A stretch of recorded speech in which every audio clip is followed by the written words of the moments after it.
चलिए शांत हो जाइए, आ जाइए। देखिए आपको जो है ज्योग्राफी पढ़ा रहे हैं, ठीक है, ज्योग्राफी पढ़ा रहे हैं। तो जो ज्योग्राफी पढ़ा रहे हैं, आपको बीपीएससी का परीक्षा हुआ है ना? हो बीपीएससी के परीक्षा में जो है ज्योग्राफी से टोटल यानी इंडियन ज्योग्राफी की हम बात कर रहे हैं। फिर बिहार का ज्योग्राफी हो गया, वर्ल्ड ज्योग्राफी हो गया, इंडियन ज्योग्राफी की हम बात कर रहे हैं। इंडियन ज्योग्राफी से जो है लगभग में 10 के आसपास सवाल पूछा है। इंडियन ज्योग्राफी देखिए, इंडियन ज्योग्राफी अलग है, वर्ल्ड ज्योग्राफी अलग है, बिहार का ज्योग्राफी अलग है। इंडियन ज्योग्राफी से ऑन अप्रोक्सीमेट 10 के आसपास जो है क्वेश्चन पूछा है।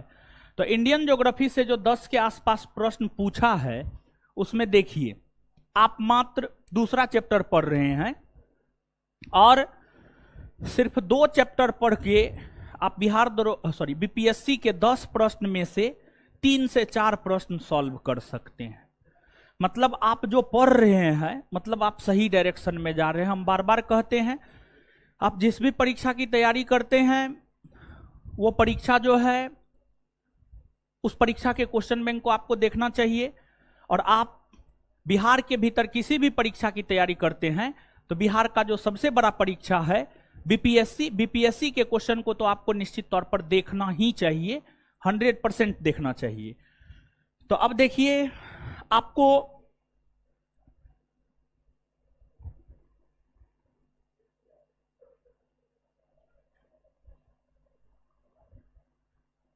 आप आ जाइए क्वेश्चन नंबर 141। क्वेश्चन नंबर 141 है, पेंजिया से टूटे हुए दक्षिणी महाद्वीप को क्या कहते हैं? गोंडवाना यहीं पर रहता। पेंजिया से टूटे हुए उत्तरी महाद्वीप को क्या कहते? लॉरेंसिया या अंगारल? क्या आपसे ये क्वेश्चन बना? आप परीक्षा में बैठते तो बनाते ना। इसके बाद अगला क्वेश्चन है 142। ऐसे ये बात हम बताए नहीं है, लेकिन ध्यान दीजिएगा, जब हम आपको महादेश महासागर बताए थे, पहला चैप्टर बताते हुए जो पूरा का पूरा विश्व है, पूरे विश्व को 7 महादेश 5 महासागर में बांटा गया है, नहीं बताए हैं। उत्तरी ध्रुवीय क्षेत्र में आर्कटिक और दक्षिणी ध्रुवीय क्षेत्र में अंटार्कटिका। तो आर्कटिक क्षेत्र और अंटार्कटिका महाद्वीप जो है उत्तरी और दक्षिणी ध्रुवीय क्षेत्र। ये भी प्रश्न आप निश्चित तौर पर बना करके आते। ऐसे ये बात हम आपको कॉपी में लिखाए नहीं है, लेकिन हम आपको कई दफा दिखाए हैं, बताए हैं। ये सब बहुत ज्यादा ये नहीं है, ठीक है। इसके बाद 2 क्वेश्चन हो गया। इसके बाद अगला क्वेश्चन,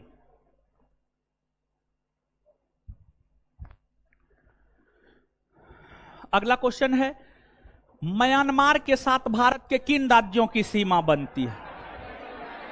क्या यह बात आपको नहीं बताया गया है? बताया गया है ना। क्या होगा उत्तर? अरुणाचल प्रदेश, नागालैंड, मणिपुर और मिजोरम होगा ना। आंसर बी होगा। चलिए 3 क्वेश्चन हो गया। इसके बाद आगे सुनिएगा, 145 तो अभी हम आपको जलवायु सब पढ़ाए नहीं है। इसके बाद 146 नंबर, ये क्वेश्चन भी हम आपको पढ़ाए हैं। क्या हम आपको नहीं बताएं कि भारत की प्रादेशिक जल सीमा की लंबाई उसकी तट रेखा से 12 समुद्री मील तक है? नहीं बताए हैं, एकदम से हम आपको बताए हुए हैं। इसके बाद यही क्वेश्चन है, भारत की क्षेत्रीय सीमा तट से कितनी समुद्री मील तक समुद्र की ओर फैली हुई है? 12 समुद्री मील। 12 समुद्री मील, ठीक है। तो ये हो गया। कुल मिलाकर के कितना क्वेश्चन हो गया? 4 गो हुआ। अभी आप मात्र 2 चैप्टर आपका खत्म भी नहीं हुआ, सिर्फ 1 चैप्टर खत्म हुआ है, दूसरा चैप्टर आपका चल रहा है। तो आप मान करके चलिए, जब 2 चैप्टर आपने पढ़ा ही है अभी, और उस 2 चैप्टर में 10 क्वेश्चन, इंडियन ज्योग्राफी के 10 क्वेश्चन में से आप 4 क्वेश्चन बनाने की स्थिति में है, मतलब ये क्या साबित करता है? कहीं ना कहीं आप बेहतर स्थिति में हैं, अच्छे स्थिति में हैं, हाँ या ना? क्वेश्चन देख करके यही ना पता चलता है। जब यहां तक 2 चैप्टर पढ़ के 10 में से 4 क्वेश्चन आप बना रहे हैं और सारा चीज आपके कॉपी में है, अगर आप पूरा इंडियन ज्योग्राफी पढ़ लीजिएगा 10 में 10 ना सही 9 जरूर बना करके आइएगा। ये हम इस आधार पे बोल रहे हैं कि बिहार दरोगा 3 से 5 सेकेंड बैच में ज्योग्राफी जो है उन लोगों को लगभग पढ़ा दिए हैं। 10वां चैप्टर आज खत्म हुआ है, 11वां चैप्टर पढ़ाएंगे, अभी भी उसमें 3-4 चैप्टर पढ़ाना है। और उस बैच का बच्चा सब 10 में से 8-9 सही करके आया है। 10 इंडियन ज्योग्राफी में से 8 कम से कम सही करके आया है। तो मतलब आप बहुत बेहतर स्थिति में हैं, आप एकदम सही जा रहे हैं। बस यही चीज आपको समझना है कि आपको जो कॉपी में बताया जाता है, जो लिखाया जाता है, जो समझाया जाता है, जो याद करवाया जाता है, उसको पचा लेना है। ठीक है, जुगाली करके जो है उसको पचा लेना है, मतलब चीजों को याद कर लेना है। बस इतना ही हम आपको कहेंगे, ज्यादा कुछ नहीं कहेंगे। समझ गए? क्वेश्चन दिखाना जरूरी था, मार्केट में एकदम हल्ला है, क्वेश्चन टफ है, फलना है, चिल्ला है, ढेकना है। समझ गए? क्या है आप देख रहे हैं, क्वेश्चन आसान नहीं है, ये बात सत्य है। क्वेश्चन के लैंग्वेज को थोड़ा टफ किया गया है और कुछ कुछ क्वेश्चन एकदम नया दिया गया है। तो क्वेश्चन टफ है, लेकिन उन लोगों के लिए टफ है जो पढ़ता नहीं है। जो पढ़ता है उन लोगों के लिए जो है आपको आसान है। समझ गए? उन लोगों के लिए क्या है, ये आसान है। ठीक है, अब इंडियन ज्योग्राफी। इंडियन ज्योग्राफी से पहले आपके बैच में हम पॉलिटी पढ़ाए थे, हाँ या ना? पॉलिटी पढ़ाए थे। देखिए, किसी भी चीज में 100% नहीं हो सकता है। रिजल्ट के लिए 70-80% जरूरी होता है। 70-80% भी अगर आप करके परीक्षा में आते हैं और इस स्टैंडर्ड का क्वेश्चन हो, 70-80% करके आ रहे हैं, मतलब आपका रिजल्ट दुनिया का कोई ताकत नहीं रोक सकता है। और इस बार बीपीएससी का कटअप 113 कभी नहीं जाएगा, 100 के आसपास रहेगा। 100 से 2-3 क्वेश्चन कम ही जाएगा, ज्यादा नहीं जाएगा। 95 और 100 के बीच में इस बार बीपीएससी का कटअप रहने जा रहा है मेरे ख्याल से। ये अनुमान है, हो सकता है हम गलत भी हो सकता है। लेकिन जो हमने प्रश्न देखा, लोगों को देखा, तो लोगों से बात की, तो उससे हमें लग रहा है कि 100 के आसपास में कटअप रहना चाहिए। बहुत कम नहीं जाएगा, लेकिन 100 के आसपास में रहेगा। इसके अलावा आपने पॉलिटी पढ़ा है। कितने लोग हैं जिसने पॉलिटी पढ़ा है? अपना अपना हाथ खड़ा कीजिए। तो चलिए ठीक है, बहुत बढ़िया, बहुत सारे लोग हैं जिन्होंने पॉलिटी हमसे पढ़ा है। तो एक बार पॉलिटी के क्वेश्चन को भी देख लिया जाए कि पॉलिटी में आपका क्या सिचुएशन है। ठीक है, आइए।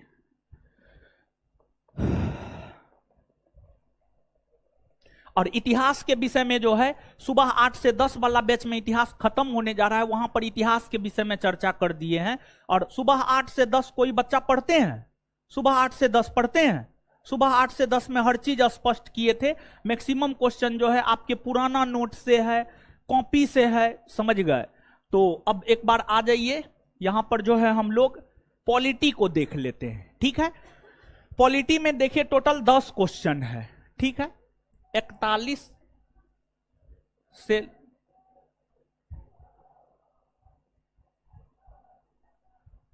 से लेकर 50 तक। ठीक है, 41 से लेकर 50 तक, यानी टोटल 10 क्वेश्चन है। तो देखिए,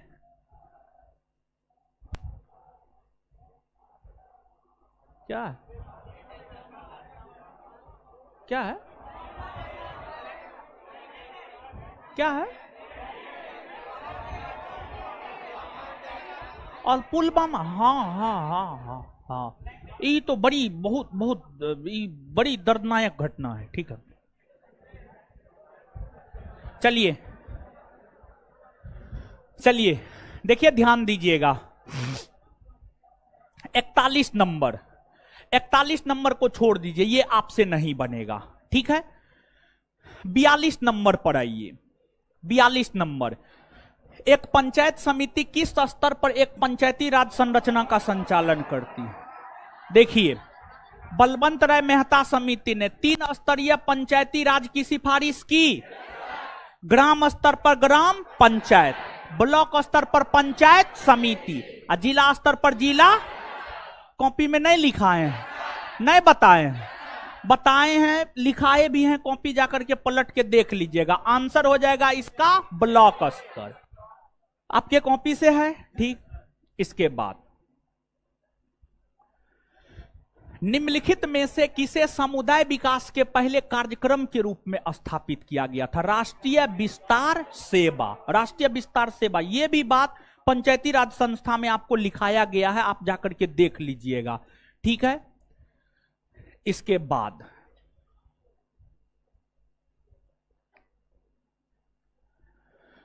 44 नंबर, भारतीय संविधान के अनुच्छेद 14 में लिखा हुआ कानून के समक्ष समानता।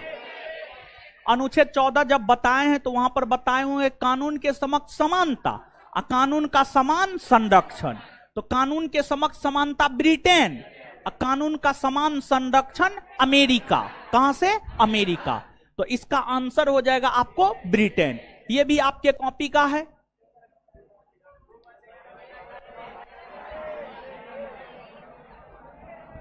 दो वर्ष 11 महीना 18 दिन नहीं है आपके कॉपी में। इसके बाद राज्य का मंत्री परिषद। राज्य का मंत्री परिषद सामूहिक तौर पर किसके नहीं बताए हैं ना? लोक केंद्रीय मंत्री परिषद, केंद्रीय मंत्री परिषद और राज्य का मंत्री परिषद नहीं बताए हैं। ये सब एकदम बताए हैं, 2-3 बार कम से कम हमने आपको बताया है। तो इसका आंसर विधान सभा। फिर इसके बाद जो है आपको 73वां संविधान संशोधन के बाद विकेंद्रीकरण किया गया। विकेंद्रीकरण का मतलब समझते हैं? देखिए, यह बात लेक्चर के दौरान हमने बताया है, लेकिन आप इन चीजों पर गौर नहीं किए होंगे, वो अलग बात है, लेकिन लेक्चर के दौरान हमने बताया है। इसका आंसर होगा निर्णय लेने की शक्ति। पंचायती राज संस्था को निर्णय लेने की शक्ति ना है? एकदम है, एकदम है निर्णय लेने की शक्ति। पूर्ण व्यवस्था, पंचायती राज को लेकर एक पूरी की पूरी व्यवस्था की गई है, यह भी सही है। न्यायिक शक्तियों का नहीं, प्रशासनिक शक्तियों का हाँ, शासन प्रशासन करने का अधिकार दिया गया है। 1, 2 और 4 इसका उत्तर होगा, सी होगा इसका उत्तर। लेक्चर और जो पंचायती राज संस्था है, दोनों चीज को मिला लीजिएगा। लेक्चर तो आपको ध्यान में रहेगा नहीं, कॉपी में हर बात लिखाना पॉसिबल भी नहीं है, लेकिन हम ये सब बात बताए थे। थोड़ा कॉमन सेंस लगाते तो ये क्वेश्चन आपसे बन जाता। अगर आपके पास कॉमन सेंस नहीं है तो ये क्वेश्चन जो है आपसे नहीं बनता, ठीक है। अभी तक देखिए मात्र एक क्वेश्चन है जिस पर हम स्टार मरवाए हैं, क्वेश्चन नंबर 41, समझ गए। इसके बाद आगे आइएगा।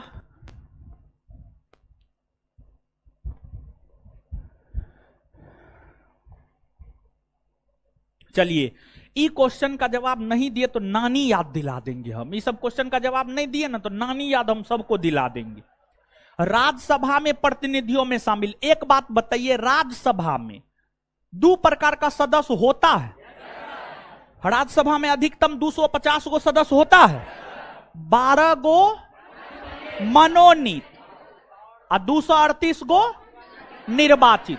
238 गो निर्वाचित, 12 गो जो मनोनीत होता है, कौन मनोनीत करता? भारत के। अच्छा, 238 को का जो निर्वाचन होता है उसके चुनाव में आम जनता भाग लेती नहीं। आम जनता के द्वारा चुने हुए राज्य विधानसभा के निर्वाचित, हाँ या ना? हाँ ना। मतलब राज्यसभा में निर्वाचित सदस्य और मनोनीत सदस्य दोनों भाग लेते हैं, हाँ या ना? हाँ ना। ये सब बात बताए हैं ना? चलिए बताएं। तो भारत के राष्ट्रपति द्वारा मनोनीत सदस्य राज्यसभा में आते हैं, हाय हाँ। नागरिकों द्वारा सीधे चुने गए, अप्रत्यक्ष रूप से नागरिकों द्वारा उनके प्रतिनिधियों के माध्यम से चुने गए, हाँ ना? आंसर उपर्युक्त में से एक से अधिक होगा। चलिए, ये क्वेश्चन आप नहीं बना सकते थे? एकदम बना सकते थे। इसके बाद क्वेश्चन नंबर 49, निम्नलिखित में से किसका संबंध भारत के सर्वोच्च न्यायालय से? कोलेजियम प्रणाली, हाय।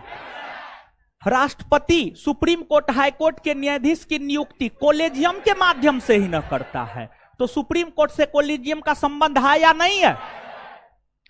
देश का सबसे बड़ा अपीलीय न्यायालय सुप्रीम कोर्ट है ना? है न हो? अपीलीय अधिकार से सुप्रीम कोर्ट का संबंध है। मूल अधिकार अगर आपके मूल अधिकार का हनन होगा तो अनुच्छेद 32 के तहत आप सुप्रीम कोर्ट नहीं जाएंगे, जाएंगे ना, तो ये भी होगा। मतलब आंसर उपर्युक्त में एक से अधिक होगा, हां या ना? होगा।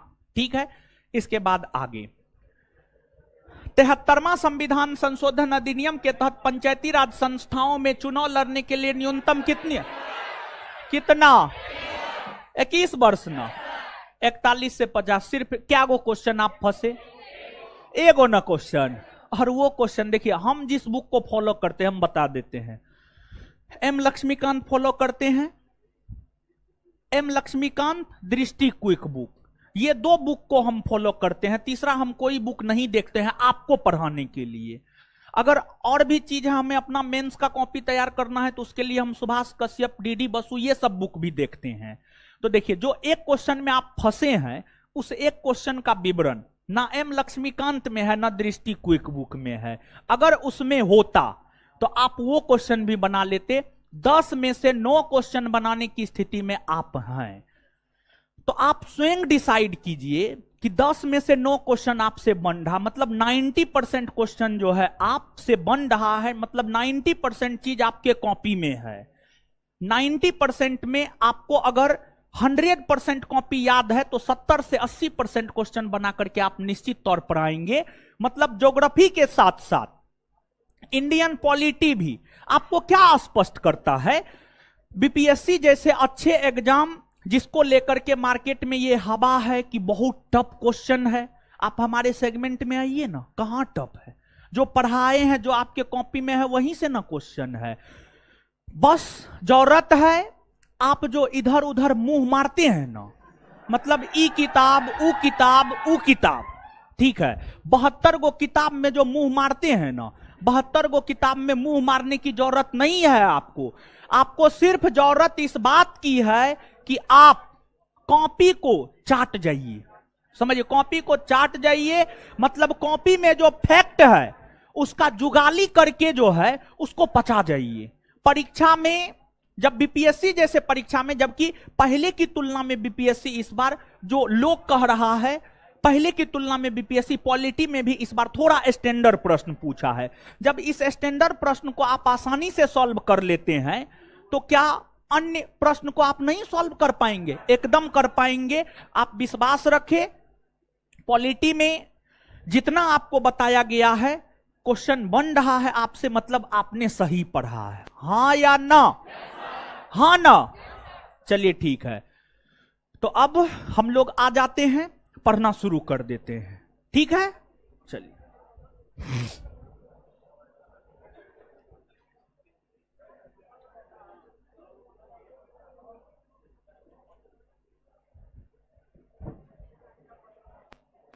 चलिए,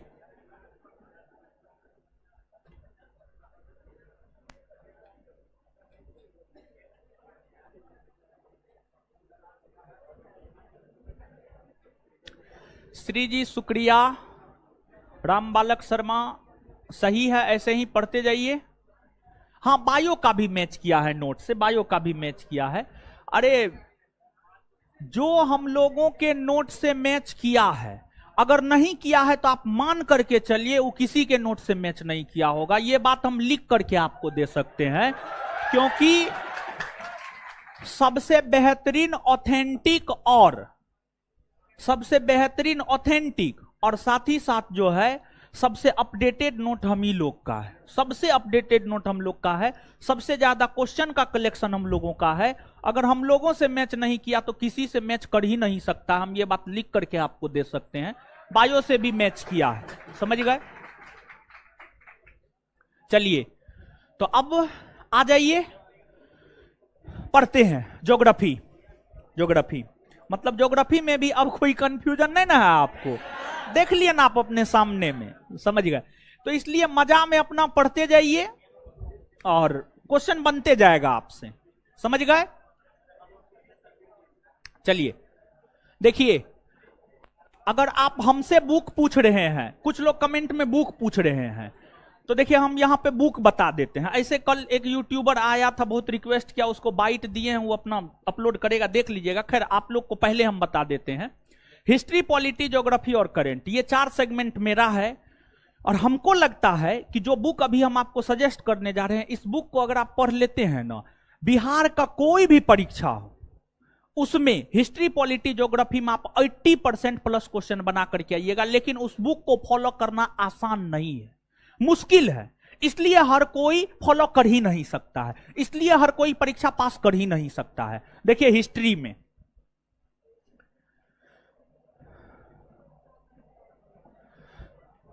में एक तो सबसे पहले 6 to 12 एनसीईआरटी, एक चीज ये। दूसरा सुन लीजिए, दूसरा जो है हिस्ट्री में, हिस्ट्री थोड़ा व्यापक है, यहां पर जो है व्यापक आपको करना होगा।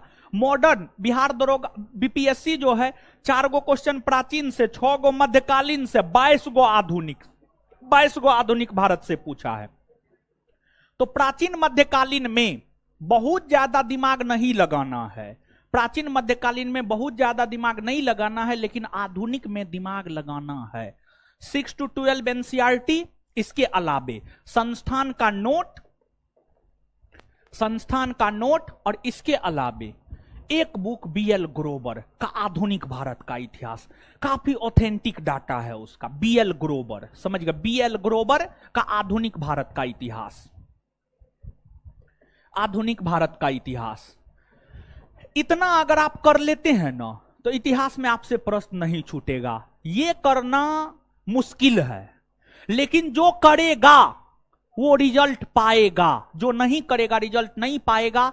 बीपीएससी, बिहार दरोगा, बिहार पुलिस, सचिवालय, कोई भी एग्जाम बिहार का, हिस्ट्री में इतना। पॉलिटी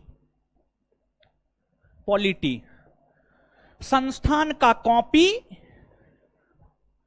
और क्वेश्चन बैंक सफिशिएंट है, संस्थान का कॉपी और क्वेश्चन बैंक सफिशिएंट है। लेकिन इसके साथ अगर आप कोई बुक पढ़ना चाहते हैं तो आप एकमात्र बुक उठा करके पढ़िए, एम लक्ष्मीकांत। दूसरा कोई बुक आप मत पढ़िए।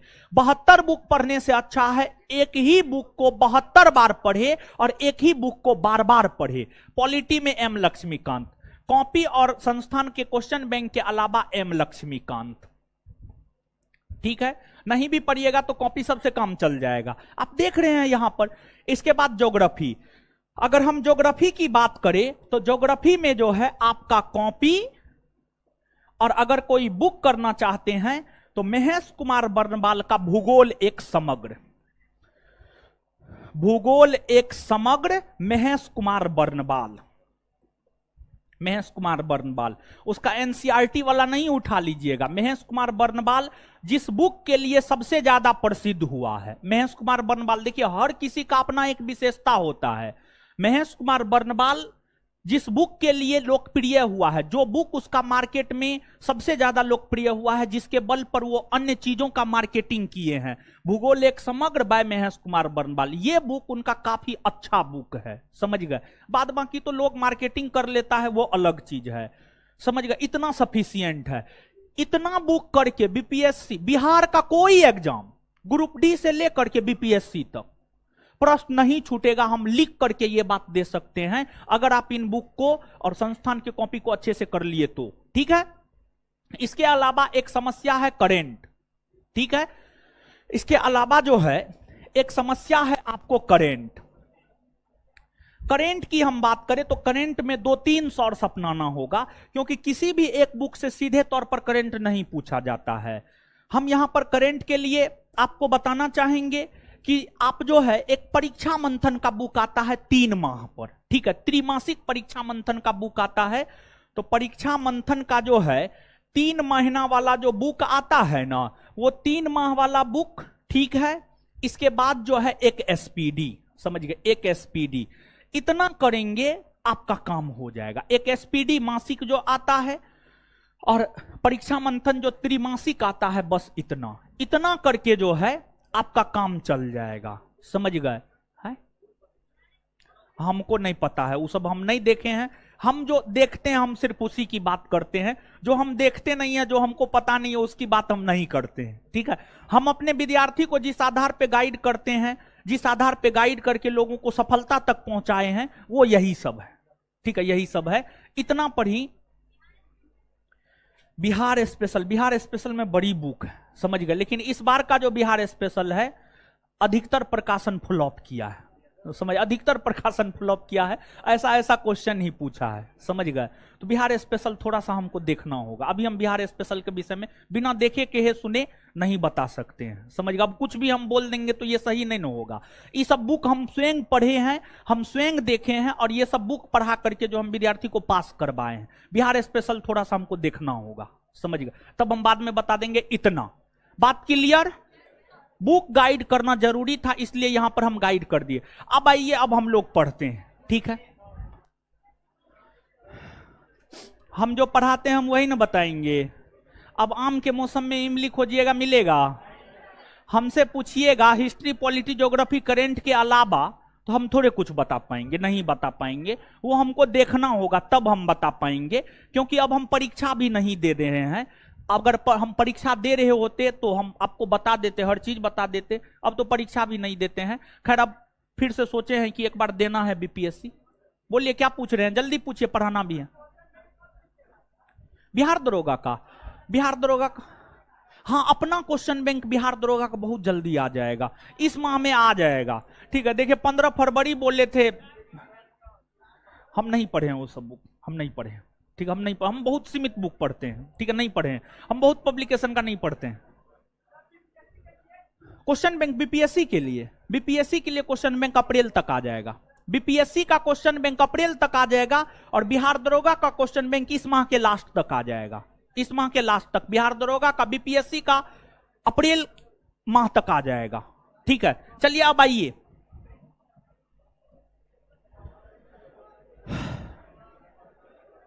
चलिए चलिए आइए। अब प्रिंस कुमार जी, हाँ, ध्यान दीजिएगा। अब है वहां पर जो लोग खड़े हैं, यहां पर टेबल सब है, आकर के बैठ जाइए, ठीक है। बहुत सारा टेबल है, ठीक है, नहीं तो टेबल भेज दीजिए, वहां पर बैठ जाएगा। यहां पे बहुत सारा टेबल है। अरे आइए ना, वहां पर खड़ा कहाँ है महाराज, आइए नहीं दरबार।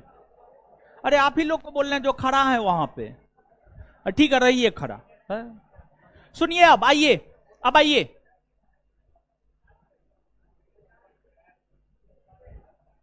अब बुक वाला डिलीट कर दिए हैं महाराज, अब आएगा नहीं आएगा? हाँ आ गया, आज तो रिका, हमको लगा डिलीट कर दिए हैं। तो इसमें क्या है महाराज? श्री महेश कुमार और परीक्षावाणी क्विक, आपका क्लास बहुत है, सफिशियंट है श्री जी। मेरा भी नोट करते हैं, सफिशियंट है लाली कुमारी। हॉस्टल अप्रैल में शुरू होगा, नहीं भी पढ़िएगा विकास जी तो कोई दिक्कत नहीं है। क्वेश्चन देखिए ना, कॉपी से आ रहा है ना, वो तो हम एक्स्ट्रा में बताए, बुक पढ़ना है तो पढ़िए, नहीं भी पढ़िएगा तो कोई दिक्कत नहीं है। विवेक पटेल एकदम नहीं, हमसे पढ़ लीजिएगा तब कोई दिक्कत नहीं है। रवि कुमार, हाँ सफिशियंट है। चलिए अब आ जाइए, अब कमेंट हटा दीजिए, अब पढ़ाना है, ठीक है। अब कमेंट हटा दीजिए, अब पढ़ाना है। चलिए अब आइए पढ़ते हैं। देखिए क्या पढ़ा रहे थे, घाटी बता दिए थे।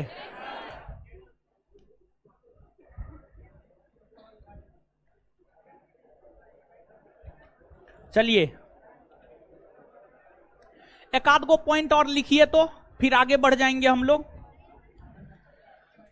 देखिए ध्यान दीजिएगा, एक आध गो पॉइंट पहले समझाते हैं, फिर जो है आगे हम आपको लिखा देंगे। देखिए ध्यान दीजिएगा, अब आइए बोर्ड पे आइए। भारत, भारत के उत्तर में हिमालय पर्वत है कि ना है ना हो। चलिए, भौगोलिक तौर पर हिमालय पर्वत को 4 भाग में बांटा गया है हो, ट्रांस, बृहद, लघु और शिवालिक, ठीक है। जो लघु हिमालय है, लघु हिमालय के ढाल पर, लघु हिमालय के ढाल पर, लघु हिमालय के ढाल पर मतलब निचले हिस्सा में, समझ गए, निचले हिस्सा में। लघु हिमालय के ढाल पर जो है छोटे छोटे घास के मैदान पाए जाते हैं। उस घास के मैदान को कश्मीर में मर्ग कहते हैं, जैसे गुलमर्ग सोनमर्ग, और उत्तराखंड में बुगियाल या प्यार कहते हैं। उत्तराखंड में बुगियाल या प्यार कहते हैं। एक बार फिर से सुनिए। लघु हिमालय, लघु हिमालय, लघु हिमालय के ढाल पर छोटे छोटे घास के मैदान पाए जाते हैं, और जो छोटे छोटे घास के मैदान पाए जाते हैं उसे कश्मीर में मर्ग, जैसे गुलमर्ग सोनमर्ग, और उत्तराखंड में उसे बुगियाल या प्यार कहा जाता है। इसके बाद लघु हिमालय और शिवालिक, लघु हिमालय और शिवालिक। लघु हिमालय और शिवालिक जो है, इसके अंतर्गत ऊंची ऊंची पर्वत चोटियां नहीं आती है। इसके अंतर्गत ऊंची ऊंची पर्वत चोटियां नहीं आती है। काफी कम ऊंची पर्वत चोटियां हिमालय के इस भाग के अंतर्गत आती है। लघु हिमालय और शिवालिक के बीच में जो समतल संरचनात्मक मैदान मिलता है, समतल संरचनात्मक मैदान, मैदान जो मिलता है, उस मैदान को उत्तराखंड के पश्चिमी भाग में दून, जैसे देहरादून, और पूर्वी भाग में द्वार, जैसे हरिद्वार। क्या? हरिद्वार। एक बार फिर से सुनिएगा। लघु हिमालय और शिवालिक के बीच में उत्तराखंड में जो समतल संरचनात्मक मैदान पाया जाता है, उसे उत्तराखंड के पश्चिमी भाग में दून, जैसे देहरादून, और पूर्वी भाग में द्वार, जैसे हरिद्वार, जैसे हरिद्वार। क्लियर है? याद रखिएगा। नीचे से लिखिए ये 2 पॉइंट, फिर आगे बढ़ेंगे। लिखिएगा, लिखिएगा। लघु हिमालय के ढाल पर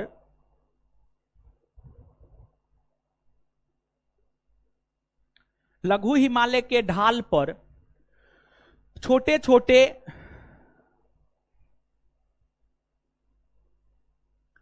लघु हिमालय के ढाल पर छोटे छोटे घास के मैदान पाए जाते हैं।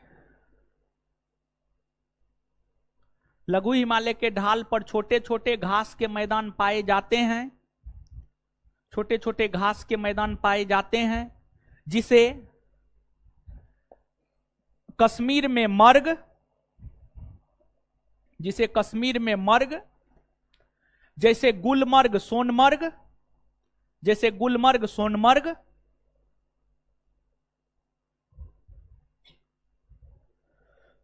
जैसे कश्मीर में मर्ग, जैसे गुलमर्ग सोनमर्ग, जैसे गुलमर्ग सोनमर्ग, और उत्तराखंड में बुगियाल या प्यार कहते हैं,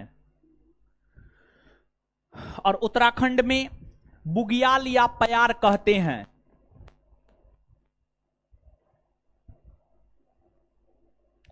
उत्तराखंड में बुगियाल या प्यार कहते हैं।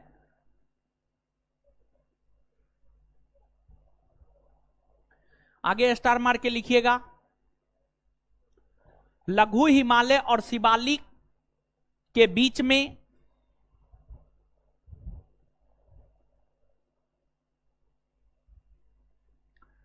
लघु हिमालय और शिवालिक के बीच में समतल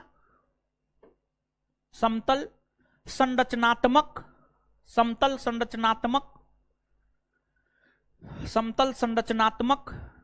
मैदान पाए जाते हैं।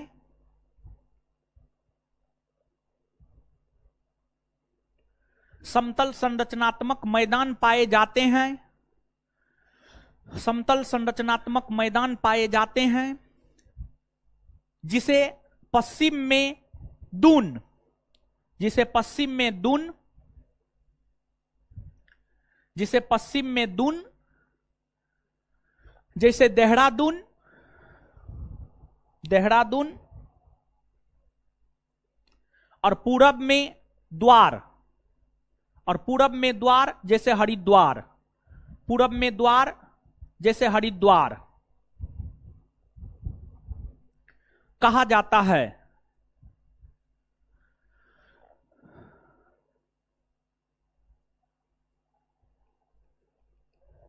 चलिए, ये संपूर्ण जानकारी अभी तक हिमालय पर्वत के विषय में हुआ। अब हिमालय पर्वत से हम लोग आगे बढ़ते हैं। देखिए, हिमालय पर्वत जिसकी लंबाई 2400 किलोमीटर है, हिमालय पर्वत के बाद भारत की जो दूसरी लंबी पर्वत श्रेणी है वह पश्चिमी घाट पर्वत श्रेणी है। पश्चिमी घाट पर्वत श्रेणी है। हिमालय पर्वत श्रेणी की लंबाई 2400 किलोमीटर और हिमालय पर्वत श्रेणी टोटल 11 राज्य और 2 केंद्र शासित प्रदेश में फैला हुआ है। उसी प्रकार से जो पश्चिमी घाट पर्वत श्रेणी है, पश्चिमी घाट पर्वत श्रेणी गुजरात से लेकर के तमिलनाडु तक फैला हुआ है। गुजरात से लेकर तमिलनाडु तक फैला हुआ है। तो पश्चिमी घाट पर्वत श्रेणी और साथ ही साथ पूर्वी घाट पर्वत श्रेणी को भी हम लोग यहीं देख लेंगे। और पश्चिमी घाट और पूर्वी घाट पर्वत श्रेणी ही नहीं बल्कि दक्षिण भारत की प्रमुख चोटियों को भी यहीं पर हम लोग देख लेंगे। यानी कुल मिलाकर के देखा जाए तो जो आगे हम लोग जानने जा रहे हैं, आगे जिस चीज को पढ़ने जा रहे हैं वह दक्षिण का पर्वतीय क्षेत्र, वह दक्षिण के पर्वतीय क्षेत्र को हम जानने जा रहे हैं, पढ़ने जा रहे हैं। जैसा कि अभी तक आपने हिमालय पर्वत को पढ़ा है, अब हम लोग दक्षिण के पर्वतीय क्षेत्र को पढ़ेंगे। तो आप नीचे से हेडिंग मारेंगे दक्षिण का पर्वतीय क्षेत्र।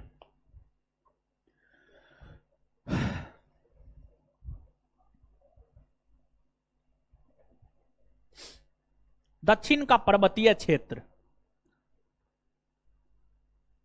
दक्षिण का पर्वतीय क्षेत्र,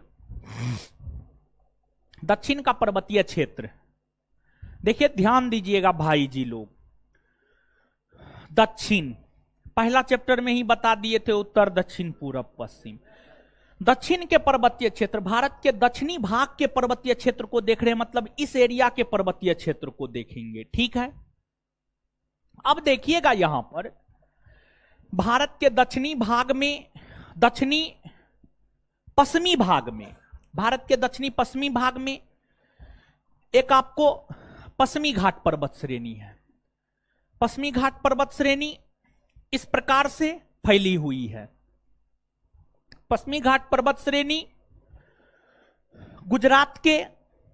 गुजरात में स्थित ताप्ती नदी का मुहाना, ताप्ती नदी का मुहाना, देखिए नदी जहां पर जाकर समुद्र या सागर से मिलती है, नदी जहां पर जाकर समुद्र या सागर से मिलती है उसी को नदी का मुहाना कहा जाता है। आगे भारत के अपवाह तंत्र नामक चैप्टर में हम आपको बताएंगे।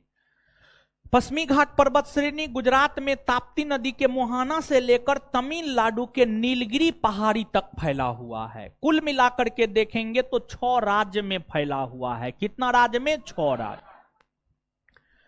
जो 6 राज्य में फैला हुआ है, गुजरात 1, महाराष्ट्र 2, गोवा 3, कर्नाटक 4, केरल 5, तमिलनाडु 6, तमिलनाडु 6। यही 6 राज्य में जो है आपको फैला हुआ है। ठीक, अब उसी प्रकार से भारत के दक्षिणी पूर्वी तट पर पूर्वी घाट पर्वत श्रेणी है। पूर्वी घाट पर्वत श्रेणी ओडिशा के महानदी मुहाने से, ओडिशा के महानदी मुहाने से तमिलनाडु के नीलगिरी क्षेत्र तक फैली हुई है। कुल मिलाकर अगर आप देखेंगे तो पूर्वी घाट पर्वत श्रेणी भारत के 4 राज्यों में फैली हुई है। और जिस 4 राज्य में फैली हुई है वो 4 राज्य है ओडिशा 1, आंध्र प्रदेश 2, तेलंगाना 3, तमिलनाडु 4, तमिलनाडु 4। ये 4 राज्य में फैला हुआ है। मतलब जिस प्रकार से हमने आपको हिमालय पर्वत के विषय में स्पष्ट किया कि हिमालय पर्वत कितने राज्यों में फैले हुए हैं, उसी प्रकार से यहां पर हमने आपको यह स्पष्ट किया कि पूर्वी घाट पर्वत श्रेणी और पश्चिमी घाट पर्वत श्रेणी कितने राज्यों में फैले हुए हैं। खड़ा हो जाइए, खड़ा होइए, खड़ा होइए ना। आप पिछले क्लास में भी थे ना, मतलब 5 से 7 वाला बैच में थे ना आज? हाँ, उस क्लास में भी आप सही से नहीं पढ़ रहे थे। खड़ा हो जाइए, खड़ा होइए ना, जल्दी जल्दी खड़ा होइए ना, काहे डिस्टर्ब करते हैं, लोग भी डिस्टर्ब। अरे बैठिए ना आप लोग। हाय, आप लोग तो ऐसे करते हैं, भगवान कभी कुछ नहीं देखे हैं जीवन में हो। हाय तोरी के, काहे ऐसे करते? दुश्मनी है हमसे, अपने आप से दुश्मनी है, मम्मी पापा से दुश्मनी है, अपने फ्यूचर से दुश्मनी है, अपने वर्तमान से दुश्मनी है, अपने भूत से दुश्मनी है, ना है दुश्मनी। अभी क्या बता रहे थे बताइए तो, क्या बता रहे थे बताइए, बताइए अभी क्या बता रहे थे? इसको यो नहीं पता है। इसका क्लास में रहना क्या कोई महत्व का है जी? कौन दुनिया में रहते हैं बताइए? समझ गए? यहीं पे रहिए, ध्यान से सुनिए चीजों को, अच्छी अच्छी बात बताते हैं जो परीक्षा में पूछा जाता है। अभी देखे ना, क्वेश्चन दिखाए ना, आपके कॉपी से कोई बाहर है नहीं है, समझ गए? लेकिन कॉपी के बात को भी सुनिएगा, समझिएगा, याद कीजिएगा तब ना। और याद आपको कैसे होगा? जब आप चीजों को सुनते ही नहीं है, समझते ही नहीं है, तो याद होने का कोई चांस है? कोई चांस नहीं है। ठीक है, बैठ जाइए, पढ़ा लिखा कीजिए, यहां पर है तो यहीं पे रहिए, समझिए। चलिए, तो यहां पर यह बात स्पष्ट की है। अब यहां पर आप थोड़ा सा गौर फरमाइएगा, थोड़ा सा आपको यह गौर फरमाना है कि कौन ऐसा राज्य है जहां पर पश्चिमी घाट पूर्वी घाट दोनों है। कोई ऐसा राज्य है? हो नजर आ रहा है? तमिलनाडु इसका उत्तर होगा, तमिलनाडु होगा ना? हो मतलब पश्चिमी घाट पूर्वी घाट दोनों का विस्तार तमिलनाडु में है। और तमिलनाडु राज्य में वेस्टर्न घाट यानी पश्चिमी घाट, ईस्टर्न घाट यानी पूर्वी घाट, दोनों का विस्तार है, दोनों आपस में मिलती है। और दोनों जहां आपस में मिलती है वह नीलगिरी की पहाड़ी है। क्या है? नीलगिरी की पहाड़, नीलगिरी की पहाड़, ठीक है। तो नीलगिरी की पहाड़ी में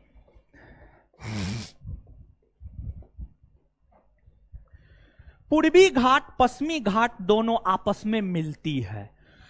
यह प्रश्न पूरे भारतवर्ष के भीतर यूपीएससी से लेकर रेलवे ग्रुप डी तक कोई ऐसा परीक्षा नहीं होगा जो नहीं पूछा होगा।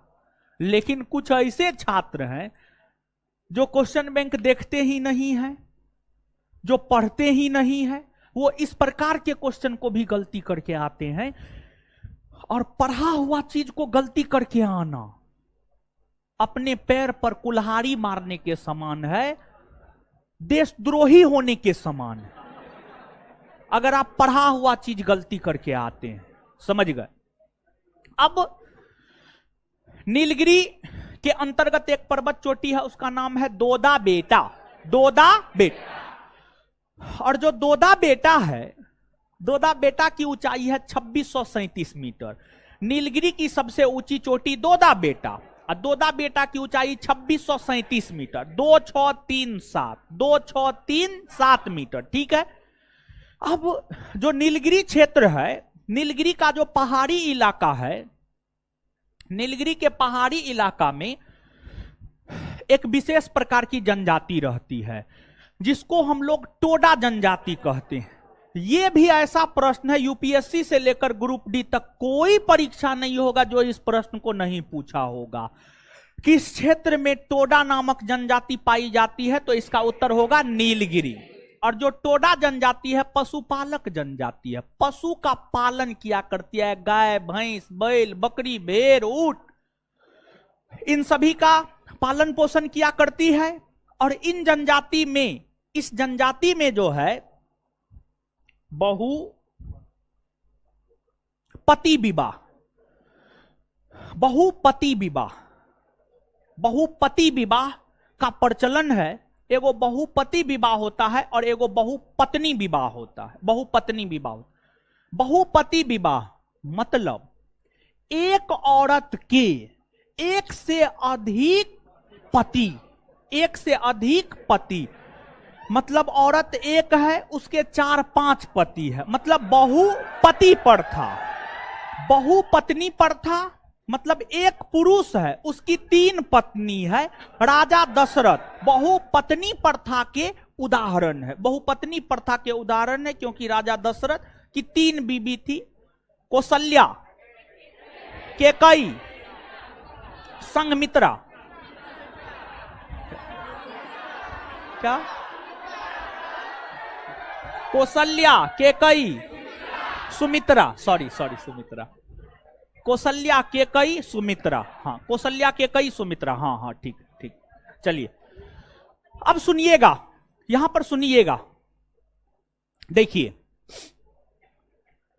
अब एक चीज आपसे पूछा जाता है, दक्षिण भारत की सबसे ऊंची पर्वत चोटी कौन है? तो जो दक्षिण भारत है, दक्षिण भारत की सबसे ऊंची पर्वत चोटी है अनाई मोदी।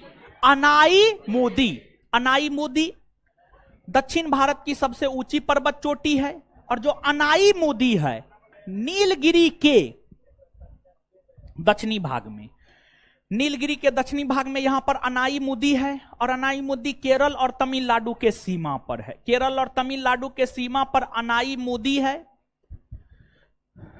अनाई मोदी है। इसकी ऊंचाई है 2695 मीटर। इसकी ऊंचाई है 2695 मीटर। और यह दक्षिण भारत की सबसे ऊंची पर्वत चोटी है। और जो अनाई मोदी है, अनाई मोदी पर्वत श्रेणी पश्चिमी घाट पर्वत श्रेणी के अंतर्गत आता है। पश्चिमी घाट पर्वत श्रेणी के अंतर्गत आता है। और पश्चिमी घाट पर्वत श्रेणी की भी सबसे ऊंची चोटी अनाई मोदी ही है।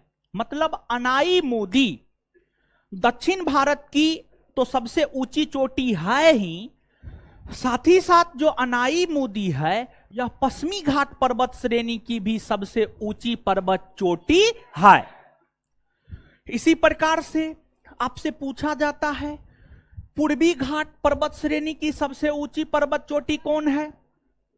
तो जो पूर्वी घाट पर्वत श्रेणी है, उसकी सबसे ऊंची चोटी है जिंदागढ़ा। जिंदागढ़ा ओडिशा में है।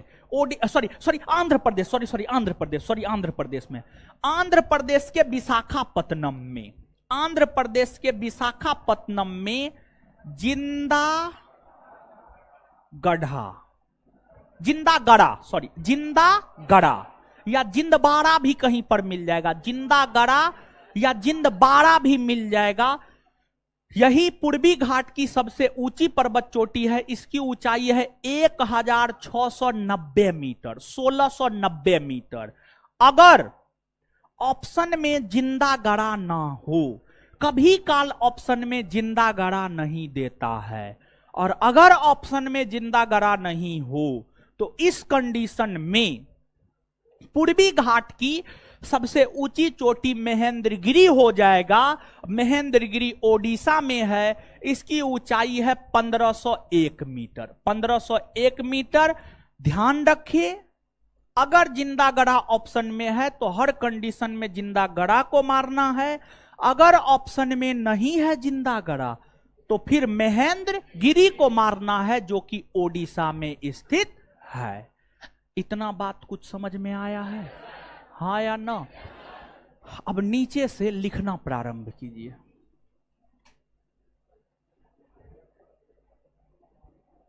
लिखिएगा पहला पॉइंट, दक्षिण भारत की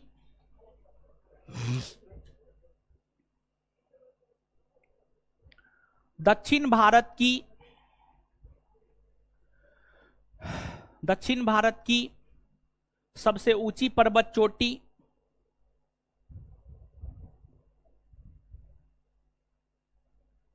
अनाई मोदी है। अनाई मोदी है, जिसकी ऊंचाई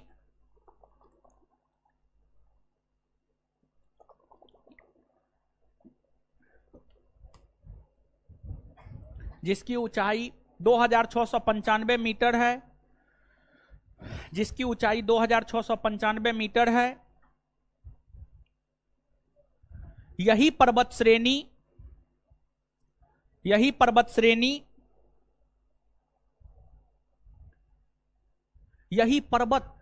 को काट दीजिए।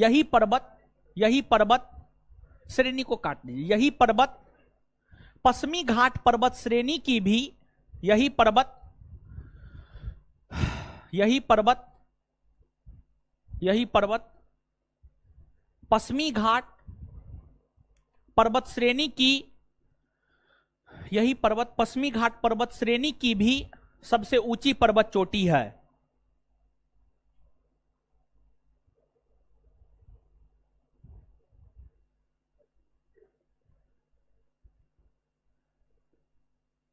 अब नीचे से हेडिंग मारिएगा पश्चिमी घाट पर्वत श्रेणी।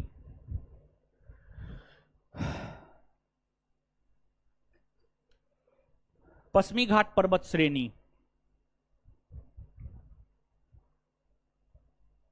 पश्चिमी घाट पर्वत श्रेणी, वेस्टर्न घाट अंग्रेजी में, वेस्टर्न घाट, WESTERNGHAT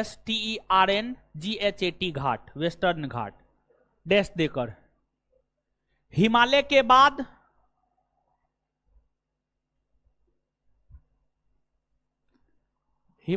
बाद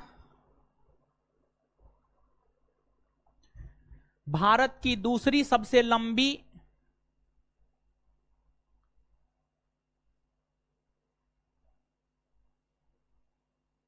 हिमालय के बाद भारत की दूसरी सबसे लंबी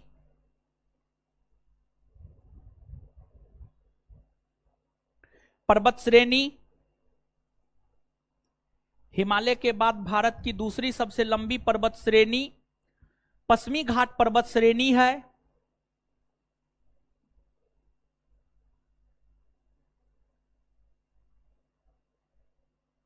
इसकी लंबाई 1600 किलोमीटर है। इसकी लंबाई 1600 किलोमीटर है। इसकी लंबाई 1600 किलोमीटर है। 1600 kilometre, kilometre kilometre kilometre, KILOMETER kilometre है। Full stop. इस पर्वत श्रेणी का विस्तार, आपको क्या लग रहा था हम होश खो दिए, गरहोश हो गए हैं?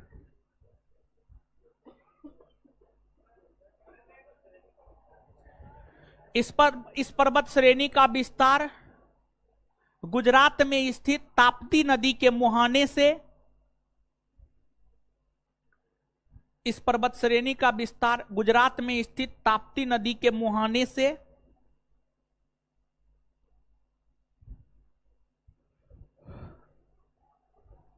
तमिलनाडु के नीलगिरी पहाड़ी तक,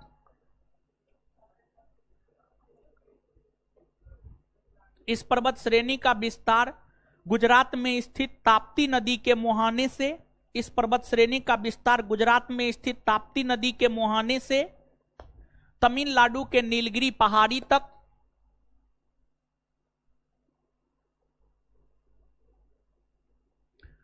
तमिलनाडु के नीलगिरी पहाड़ी तक देखने को मिलता है। तमिलनाडु के नीलगिरी पहाड़ी तक देखने को मिलता है।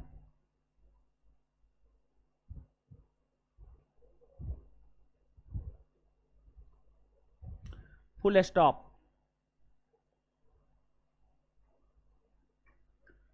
कुल मिलाकर इसका विस्तार 6 राज्यों में है। कुल मिलाकर इसका विस्तार 6 राज्यों में है जो निम्न है। कुल मिलाकर इसका विस्तार 6 राज्यों में है जो निम्न है। कुल मिलाकर इसका विस्तार 6 राज्यों में है जो निम्न है। 1 नंबर में गुजरात, गुजरात, गुजरात, गुजरात, गुजरात। 2 नंबर में महाराष्ट्र, 2 नंबर में महाराष्ट्र, 2 नंबर में महाराष्ट्र। 3 नंबर में गोवा, गोवा, गोवा। 4 नंबर में कर्नाटक, कर्नाटक, कर्नाटक। 5 नंबर में केरल, केरल। 6 नंबर में तमिलनाडु, तमिलनाडु, बाल उल बांध के आइए आप लोग, ठीक है। बताइए, बाल आप भी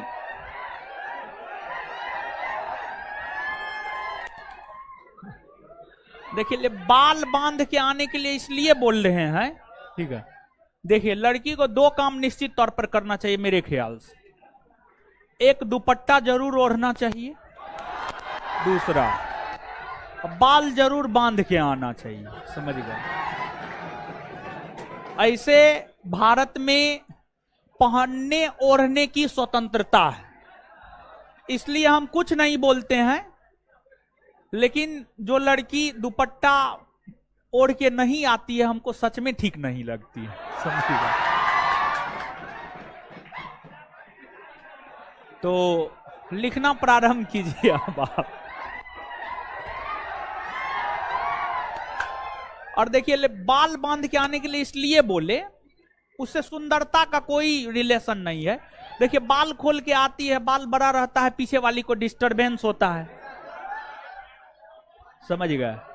तो वही वो बेचारी को डिस्टरबेंस हो गया, और उसका भी बाल खुले है, समझ गए।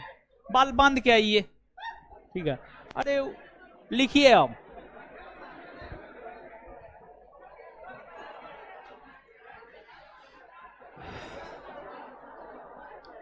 कर्नाटक, केरल, तमिलनाडु। कर्नाटक, केरल, तमिलनाडु लिख लिए। चलिए, अब यहां पे कुछ चीजों को सुनिएगा आप लोग, ठीक है। कुछ चीजों को सुनिएगा, देखिए, ध्यान दीजिएगा। जो पश्चिमी घाट पर्वत श्रेणी है, पश्चिमी घाट पर्वत श्रेणी को विशेष तौर पर महाराष्ट्र राज्य में सह्याद्री कहा जाता है। जो पश्चिमी घाट पर्वत श्रेणी है, पश्चिमी घाट पर्वत श्रेणी को विशेष तौर पर महाराष्ट्र राज्य में सह्याद्री कहा जाता है। क्या कहा जाता है? सह्याद्री, सह्याद्री कहा जाता है। क्लियर? सह्याद्री कहा जाता है। और देखिए, सह्याद्री को एक अक्षांश रेखा दो भागों में बांटती है, और सह्याद्री को जो अक्षांश रेखा दो भागों में बांटती है, उस अक्षांश रेखा का नाम है 16 डिग्री अक्षांश रेखा, या 16 डिग्री चैनल, या 16 डिग्री उत्तरी अक्षांश रेखा। 16 डिग्री उत्तरी अक्षांश रेखा, जैसे आपने इस बात को याद रखा है, 23.5 डिग्री उत्तरी अक्षांश रेखा यानी कर्क रेखा भारत को दो बराबर भाग में विभाजित करती है, उत्तरी भारत और दक्षिणी भारत, उत्तरी भारत और दक्षिणी भारत। उसी प्रकार से आपको यह बात याद रखना है कि सह्याद्री पर्वत को 16 डिग्री उत्तरी अक्षांश रेखा या 16 डिग्री चैनल दो भागों में बांटती है, उत्तरी सह्याद्री और दक्षिणी सह्याद्री। और महाराष्ट्र में पश्चिमी घाट पर्वत श्रेणी को सह्याद्री कहा जाता है। बिहार दरोगा का यह पूछा हुआ क्वेश्चन है, बिहार दरोगा एक्साइज 126 पोस्ट, ठीक है। उसका प्रीलिम्स का यह पूछा हुआ क्वेश्चन है। नीचे से स्टार मार के लिखिएगा।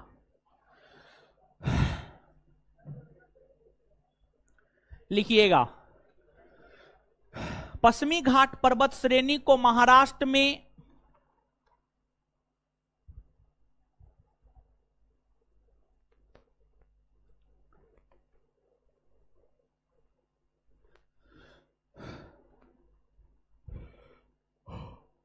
पश्चिमी घाट पर्वत श्रेणी को महाराष्ट्र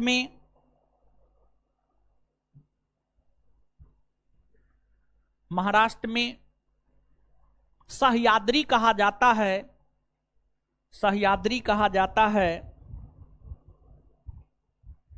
सह्याद्री कहा जाता है। Full stop. 16 डिग्री उत्तरी अक्षांश रेखा, हाँ उसी में कंटिन्यू। 16 डिग्री उत्तरी अक्षांश रेखा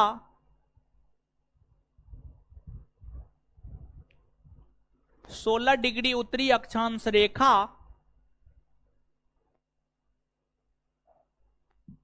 16 डिग्री उत्तरी अक्षांश रेखा सह्याद्री को दो भागों में 16 डिग्री उत्तरी अक्षांश रेखा सह्याद्री को दो भागों में उत्तरी सह्याद्री और दक्षिणी सह्याद्री में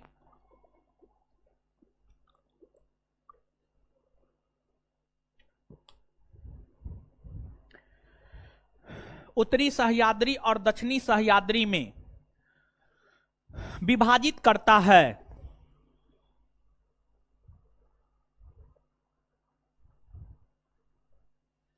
उत्तरी सह्याद्री और दक्षिणी सह्याद्री में विभाजित करता है। चलिए अब आगे सुनिएगा, यहां पर ध्यान दीजिएगा। देखिए एक बात यहां पर थोड़ा सा समझिए। अगले क्लास में मुख्य तौर पर हम आपके साथ दर्रा की चर्चा करेंगे। दर्रा को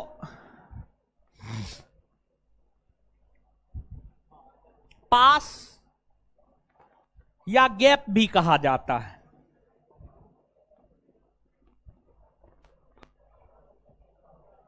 दर्रा को पास या गैप भी कहा जाता है। दर्रा क्या है इसको आप समझिएगा। देखिए ध्यान दीजिए,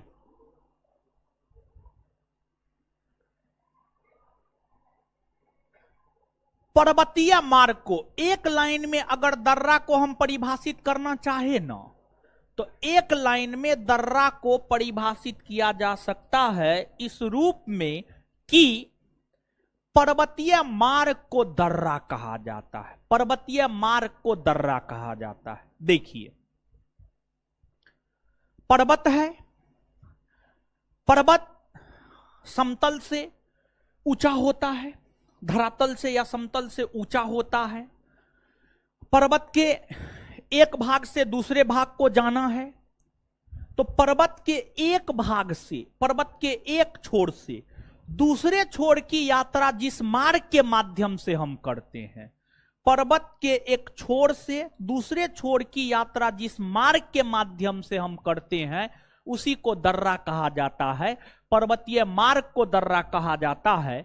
विशेष तौर पर दर्रा, पास या गैप, विशेष तौर पर दर्रा, पास या गैप उन राज्यों में आपको देखने को मिल जाएंगे या उन क्षेत्रों में देखने को मिल जाएंगे जिन क्षेत्रों में ऊंचे ऊंचे पर्वत हैं। जिन क्षेत्रों में ऊंचे ऊंचे पर्वत हैं, जिन राज्यों में ऊंचे ऊंचे पर्वत हैं, वहां पर दर्रा, पास या गैप आपको देखने को मिल जाएंगे।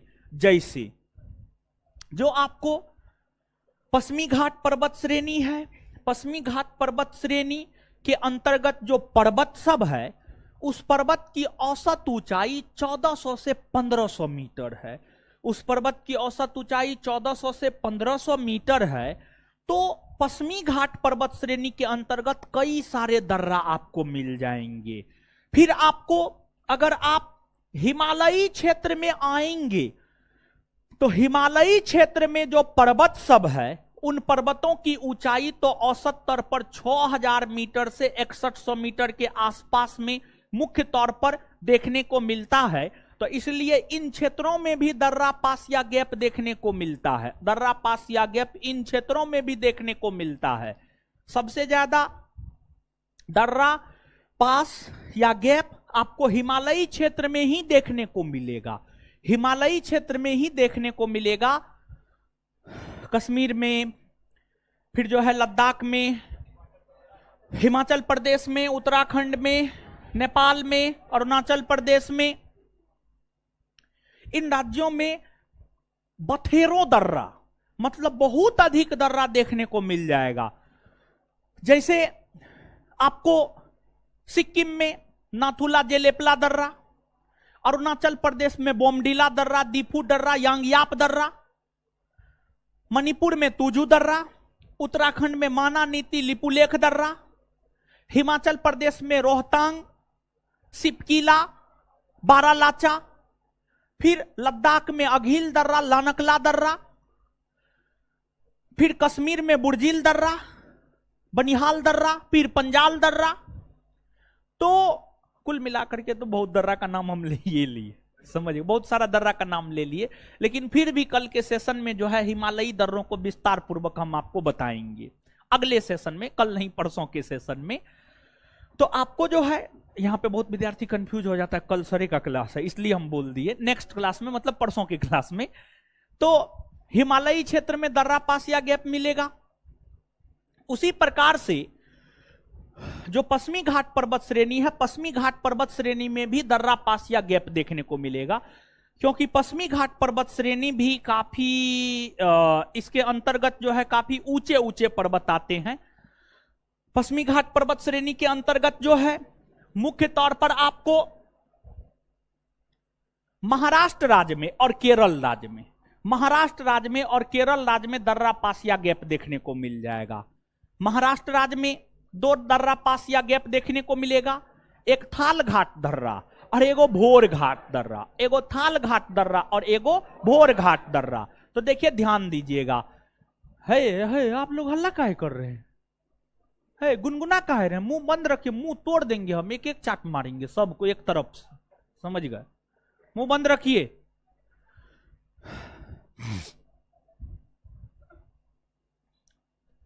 मुंबई, मुंबई के जब आप उत्तरी पूर्वी भाग में आएंगे तो इस एरिया में आपको नासिक मिलेगा। क्या मिलेगा? नासिक। मुंबई के जब आप दक्षिणी पूर्वी भाग में आएंगे तो यहां पर आपको पुणे मिलेगा। क्या मिलेगा? पुणे। मुंबई को नासिक से जो दर्रा आपस में जोड़ता है यह है आपको थाल घाट दर्रा, थाल घाट दर्रा। फिर आपको मुंबई को पुणे से जो दर्रा आपस में जोड़ता है यह है आपको भोर घाट दर्रा, यह है आपको भोर घाट दर्रा, भोर घाट दर्रा, ठीक है। और ये दोनों दर्रा पश्चिमी घाट पर्वत श्रेणी के अंतर्गत आता है, ये दोनों दर्रा पश्चिमी घाट पर्वत श्रेणी के अंतर्गत आता है। फिर आपको आगे केरल में दो और दर्रा मिल जाएगा पश्चिमी घाट पर्वत श्रेणी के अंतर्गत ही, लेकिन यहां पर ध्यान दीजिएगा, एगो नीलगिरी पर्वत है। क्या है? नीलगिरी पर्वत।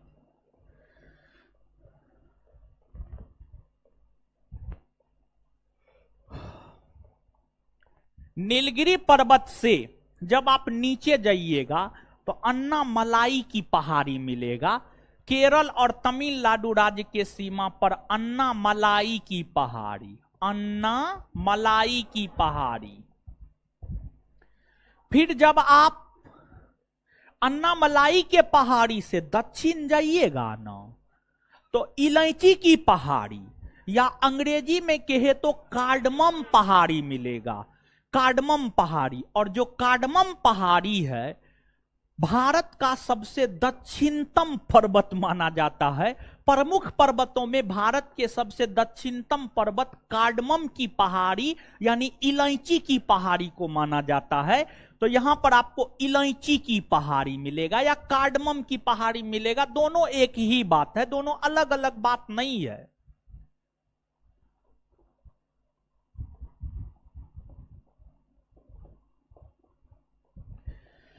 ठीक है।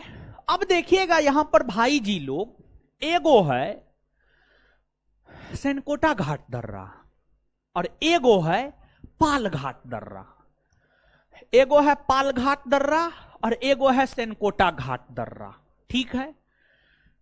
पाल घाट दर्रा का भी विस्तार केरल से तमिलनाडु और सेनकोटा घाट दर्रा का भी विस्तार केरल से तमिलनाडु। अब जो नीलगिरी पर्वत है और जो अन्नामलाई पहाड़ी है, नीलगिरी पर्वत और अन्नामलाई पहाड़ी के बीच में जो दर्रा है, इस दर्रा का नाम है पाल घाट दर्रा, पाल घाट दर्रा। फिर आपको अन्नामलाई की पहाड़ी और कार्डमम पहाड़ी के बीच में जो दर्रा है, कौन कलर ले हो? ब्लैक ले लेते हैं, ठीक है। ये जो दर्रा है, इस दर्रा को कहते हैं सेनकोटा घाट दर्रा। सेनकोटा घाट दर्रा, सेनकोटा घाट दर्रा कहते हैं। अब देखिएगा, जो पाल घाट दर्रा है जो कि नीलगिरी और अन्नामलाई के बीच में है, और जो सेनकोटा घाट दर्रा है अन्नामलाई और कार्डमम पहाड़ी के बीच में है, जिसमें पाल घाट दर्रा केरल के कोचीन को तमिलनाडु के कोयम्बटूर से जोड़ता है। लुसेंट को पढ़िएगा तो ये लिखा हुआ है। दृष्टि क्विक बुक पढ़िएगा तो दृष्टि क्विक बुक यह लिखता है केरल के पलक्कड़ को तमिलनाडु के कोयम्बटूर से जोड़ता है।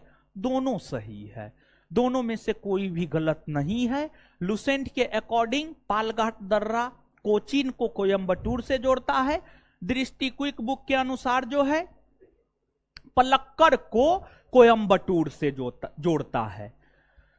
इसी प्रकार से जो सेनकोटा घाट दर्रा है केरल के तिरुवनंतपुरम को तमिलनाडु के मदुरै से जोड़ता है। केरल के तिरुवनंतपुरम को तमिलनाडु के मदुरै से जोड़ता है।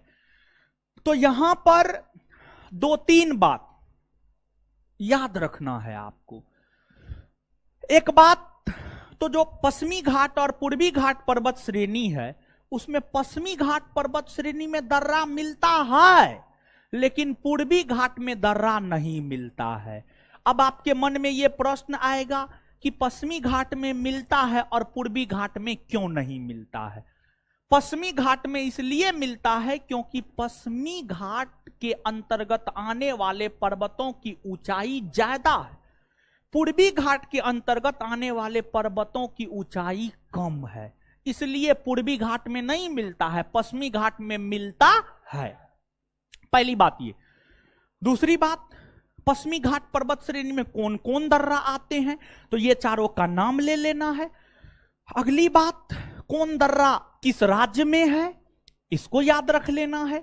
अगली बात, कौन दर्रा किसको किसको आपस में जोड़ता है, इसको याद रख लेना है। और अगली बात, कौन दर्रा किन पर्वत श्रेणियों के बीच में है, इसको भी याद रख लेना है।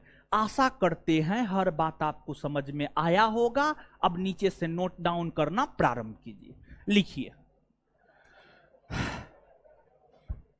लिखिए।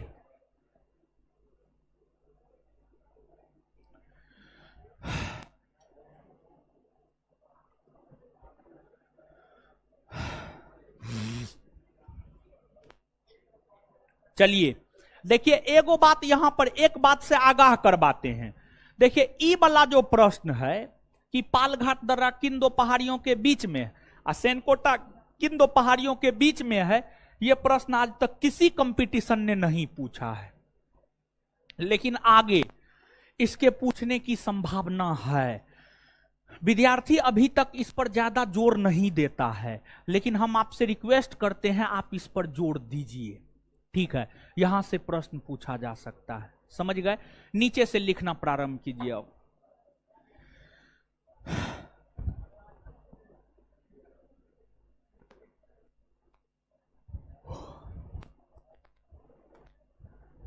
पश्चिमी घाट पर्वत श्रेणी के प्रमुख दर्रे निम्न हैं।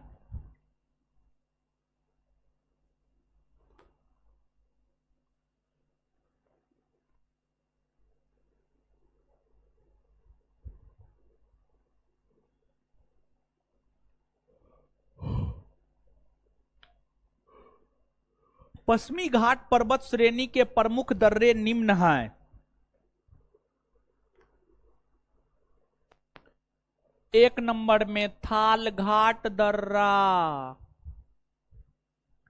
थालघाट दर्रा डैश देकर यह महाराष्ट्र राज्य में स्थित है। यह महाराष्ट्र राज्य में स्थित है। यह दर्रा मुंबई को नासिक से आपस में जोड़ता है। यह दर्रा मुंबई को नासिक से आपस में जोड़ता है। यह दर्रा मुंबई को नासिक से आपस में जोड़ता है। Full stop, full stop. आगे भोर घाट दर्रा,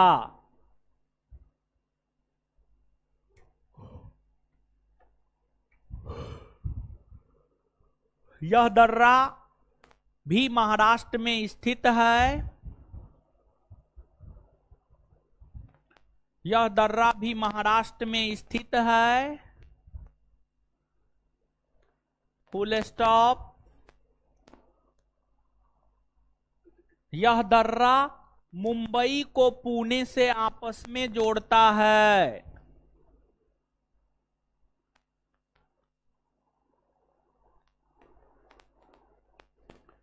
यह दर्रा मुंबई को पुणे से आपस में जोड़ता है।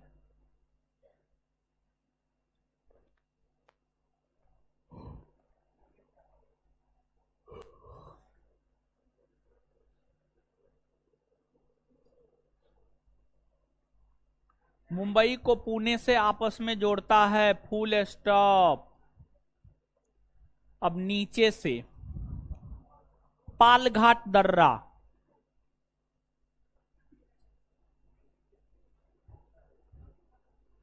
पालघाट दर्रा,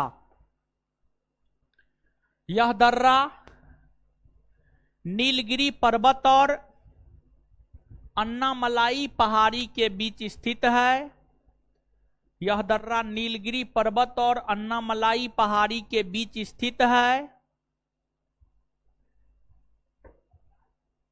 यह दर्रा नीलगिरी पर्वत और अन्नामलाई पहाड़ी के बीच स्थित है, बीच स्थित है।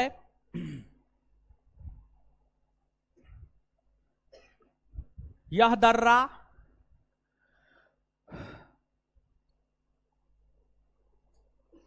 केरल के कोचीन को, यह दर्रा केरल के कोचीन को तमिलनाडु के कोयम्बटूर से, यह दर्रा केरल के कोचीन को तमिलनाडु के कोयम्बटूर से, तमिलनाडु के कोयम्बटूर से आपस में जोड़ता है, आपस में जोड़ता है। लिखिए ना, और लिखाएंगे, काहे टेंशन लेते हैं। यह दर्रा केरल के कोचीन को तमिलनाडु के कोयम्बटूर से आपस में जोड़ता है। कुछ अन्य स्रोतों के अनुसार, कुछ अन्य स्रोतों के अनुसार यह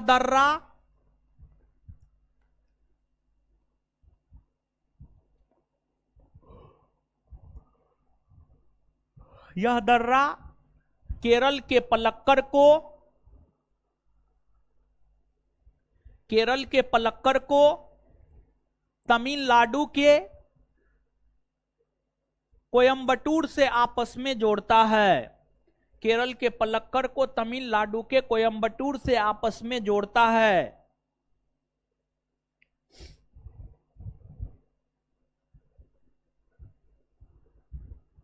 आगे लिखिए, फिर से बोले। कुछ अन्य स्रोतों के अनुसार यह दर्रा केरल के पलक्कड़ को तमिलनाडु के कोयम्बटूर से आपस में जोड़ता है। हो गया। आगे लिखिए, सेनकोटा घाट दर्रा। एक बार फिर से, सेनकोटा घाट दर्रा बोर्ड पे लिखा हुआ है, आंख खराब हो गया है, मोतियाबीन हो गया है कि मोदियाबीन?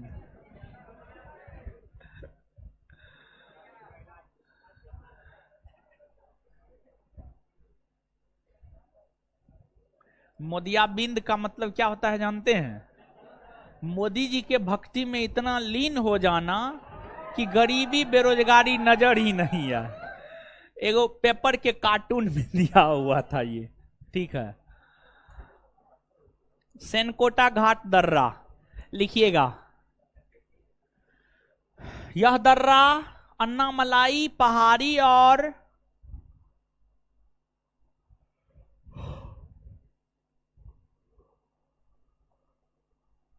अन्नामलाई पहाड़ी और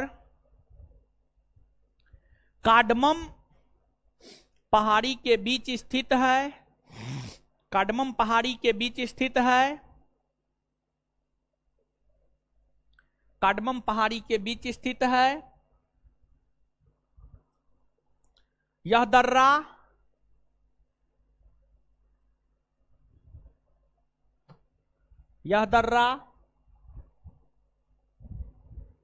केरल के तिरुवनंतपुरम को, यह दर्रा केरल के तिरुवनंतपुरम को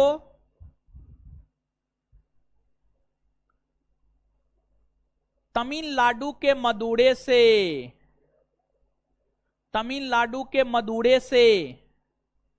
आपस में जोड़ता है। तमिलनाडु के मदुरै से आपस में जोड़ता है।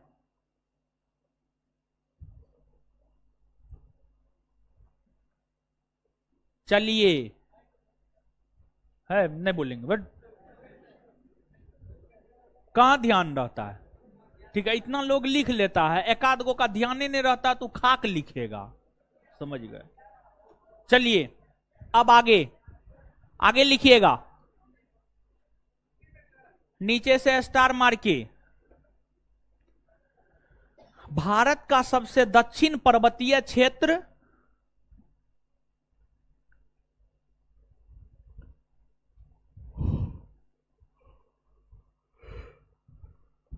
भारत का सबसे दक्षिणतम पर्वतीय क्षेत्र, भारत का सबसे दक्षिणतम पर्वतीय क्षेत्र कार्डमम की पहाड़ी या इलायची की पहाड़ी है।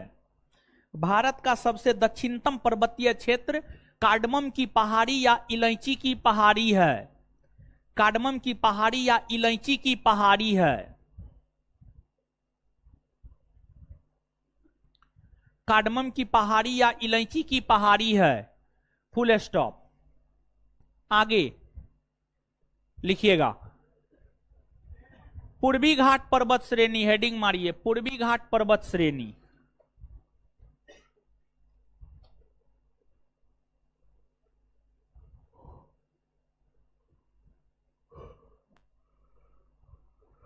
डैश देकर लिखिएगा। इस पर्वत श्रेणी का विस्तार, हाथ फास्ट चलाइए। इस पर्वत श्रेणी का विस्तार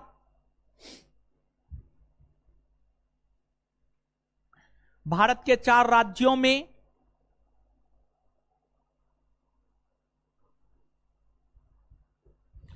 इस पर्वत श्रेणी का विस्तार भारत के 4 राज्यों में है। 1 नंबर में ओडिशा, 2 नंबर में आंध्र प्रदेश, 1 नंबर में ओडिशा, 2 नंबर में आंध्र प्रदेश, 2 नंबर में आंध्र प्रदेश, 3 नंबर में तेलंगाना,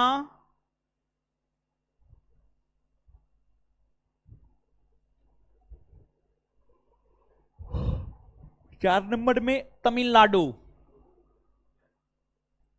अब नीचे से नोट देकर के लिखिएगा। नोट देकर के पहला पॉइंट, तमिलनाडु एक ऐसा राज्य है, तमिलनाडु एक ऐसा राज्य है जहां पश्चिमी घाट और पूर्वी घाट, जहां पश्चिमी घाट और पूर्वी घाट दोनों पर्वत श्रेणी का विस्तार, जहां पश्चिमी घाट और पूर्वी घाट दोनों पर्वत श्रेणी का विस्तार देखने को मिलता है, जहां पश्चिमी घाट और पूर्वी घाट दोनों पर्वत श्रेणी का विस्तार देखने को मिलता है। नोट में दूसरा पॉइंट, नोट में ये पहला पॉइंट है, नोट में दूसरा पॉइंट, नोट में दूसरा पॉइंट लिखिएगा, पूर्वी घाट और पश्चिमी घाट पर्वत श्रेणी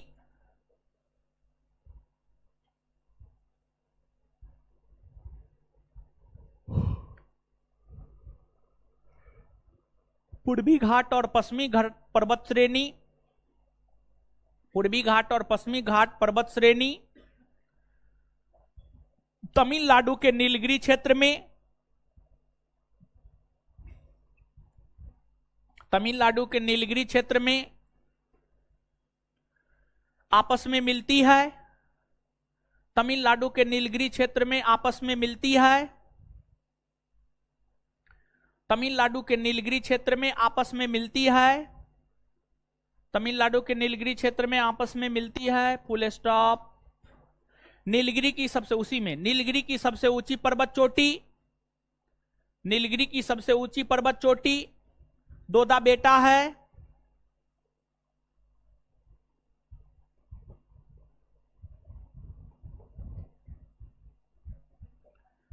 नीलगिरी की सबसे ऊंची पर्वत चोटी दोदा बेटा है जिसकी ऊंचाई 2637 मीटर है।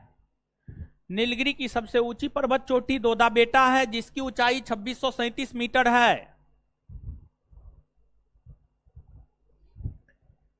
यह दक्षिण भारत की दूसरी सबसे ऊंची पर्वत चोटी है। यह दक्षिण भारत की दूसरी सबसे ऊंची पर्वत चोटी है। नीलगिरी की सबसे ऊंची चोटी दोदा बेटा है जिसकी ऊंचाई 2637 मीटर है। नीलगिरी की सबसे ऊंची पर्वत चोटी दोदा बेटा है जिसकी ऊंचाई 2637 मीटर है। नीलगिरी की सबसे ऊंची चोटी दोदा बेटा है जिसकी ऊंचाई 2637 मीटर है। यह दक्षिण भारत की दूसरी सबसे ऊंची पर्वत चोटी है।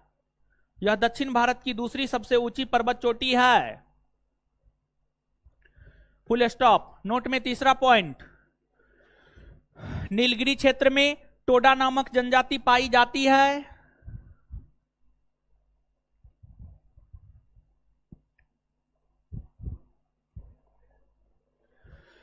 नोट में चौथा पॉइंट, जो भी हो, तीसरा चौथा जो है आप अपना लिखिए ना महाराज, ठीक है। नीलगिरी क्षेत्र में टोडा नामक जनजाति पाई जाती है। नीलगिरी क्षेत्र में टोडा नामक जनजाति पाई जाती है जो कि एक पशुपालक जनजाति है। नीलगिरी क्षेत्र में टोडा नामक जनजाति पाई जाती है जो कि एक पशुपालक जनजाति है, जो कि एक पशुपालक जनजाति है। Full stop, full stop. हाँ,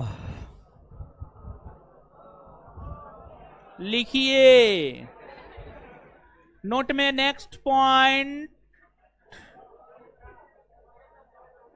पूर्वी घाट पर्वत श्रेणी की सबसे ऊंची चोटी, पूर्वी घाट पर्वत श्रेणी की सबसे ऊंची चोटी, पूर्वी घाट पर्वत श्रेणी की सबसे ऊंची चोटी जिंदा गढ़ा है। जिंदा गढ़ा है। जिंदा गढ़ा है। जिंदा गढ़ा है जो आंध्र प्रदेश के विशाखापत्तनम में स्थित है, जो आंध्र प्रदेश के विशाखापत्तनम में स्थित है, जो आंध्र प्रदेश के विशाखापत्तनम में स्थित है। इसकी ऊंचाई 1690 मीटर है। इसकी ऊंचाई 1690 मीटर है। अगर प्रश्न के विकल्प में, उसी में कंटिन्यू, 1690 मीटर है, इसकी ऊंचाई 1690 मीटर है। Full stop. अगर प्रश्न के विकल्प में जिंदा गढ़ा ना हो तो, अगर प्रश्न के विकल्प में जिंदा गढ़ा ना हो तो फिर,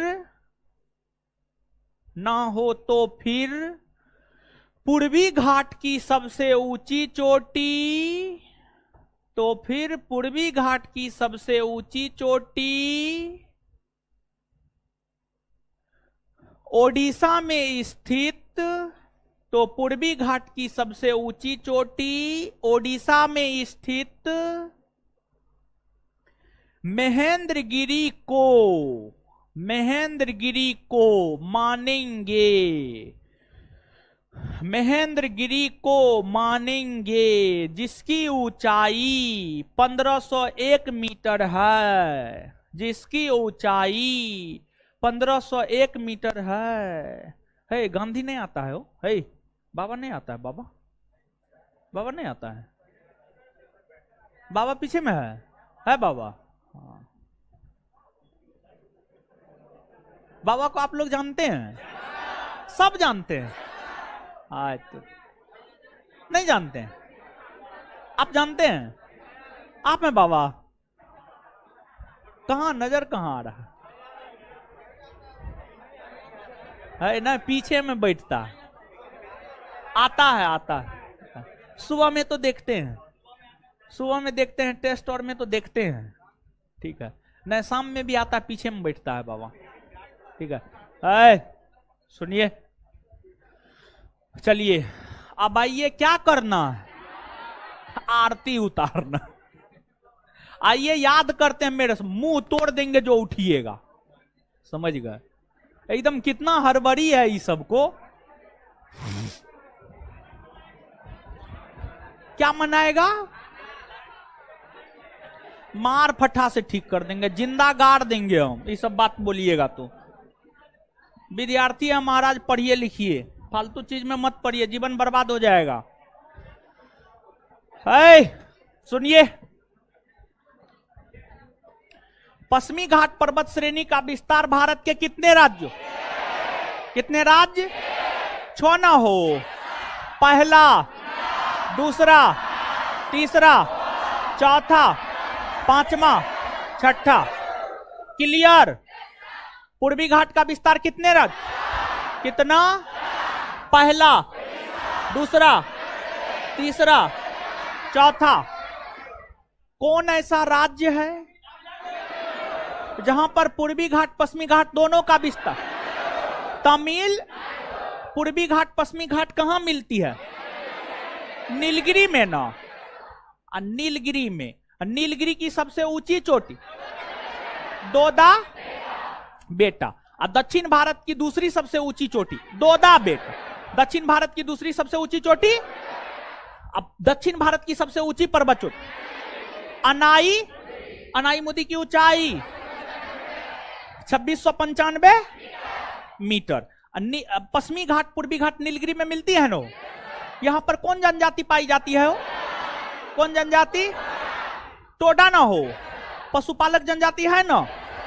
अच्छा, पश्चिमी घाट की सबसे ऊंची चोटी अनाई, अब पूर्वी घाट की सबसे ऊंची चोटी जिंदा। कहां है ये? आंध्र प्रदेश। कहां है? अगर ये ऑप्शन में ना हो तो महेंद्रगिरी। महेंद्रगिरी कहां है? कहां है? इतना बात समझ में आया? अच्छा, एक बात बताइएगा, पूर्वी घाट पश्चिमी घाट, किस घाट में दर्रा मिलता है? पश्चिमी घाट ना हो। अच्छा, थाल घाट, भोर घाट कौन राज्य में? महाराष्ट्र ना। असेनकोटा और पाल घाट कौन राज्य में?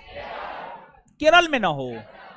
चलिए बताइएगा, मुंबई को नासिक से जोड़ता, मुंबई को नासिक से जोड़ता, मुंबई को पुणे से जोड़ता, अच्छा, कोचीन को कोयंबटूर से जोड़ता, तिरुवनंतपुरम को मदुरै से जोड़ता, नीलगिरी और अन्नामलाई के बीच में कौन है? नीलगिरी और अन्नामलाई के बीच में लिखाए हैं ना ये बात, अन्नामलाई और कार्डमम के बीच में। आए, भारत का सबसे दक्षिणतम पर्वतीय क्षेत्र आए, कार्डमम ना हो, भारत का सबसे दक्षिणतम पर्वतीय क्षेत्र आए। क्लियर है? मजा में है? हाँ, इससे आगे अगले क्लास में। धन्यवाद, गुड नाइट।